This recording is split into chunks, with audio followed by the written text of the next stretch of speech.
fanda dana efi azoya. Na fanda. Isimba te na kokofanda te. Ponga linga alipa nini na kokofanda kotalipa te. Mais si tu en as besoin, mange. La zena pour ça non te. Mais encore Dieu, l'État permis à Ebiso Yomo Pesanga. Je le vous ferai pour te faire plaisir. Mais tout à l'heure, si mon linga alipa ma casse. Non, ne me suis pas. Ce sont les procès verbaux. En cœur, il aime le pain. Mais en bouche, il n'aime pas. C'est me faire moi orgueil, quoi.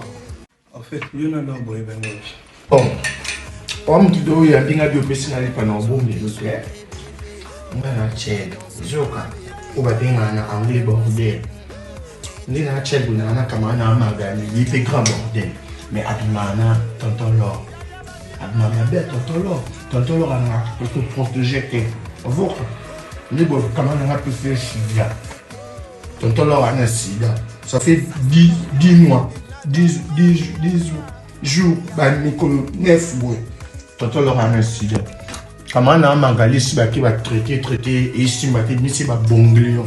Ami va bonglion, mi 4 mois. Moi côté intimité, monsieur dit quoi A, la 4A. On est na une état tonton l'or peut faire bandaba et traitement. Faut y pas bandaba et traitement pour un sida traitement. Faut bandaba. On va appeler un sida. Ok, nada. Donc ok, la mission là, c'est fini. Donc yo dans la sida, Magali camarade nada pesio. Quoi? Nada. Où est le lobby là boy? Oh le grand frère ya moi si nanga. Donc yo do ça grand frère ya moi c'est LM. Mais mon ipe mon nom na fumami et le baba saucisse. Oh yo pexanga. Fa lo ba. Encore mongoli. Nada.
Merci.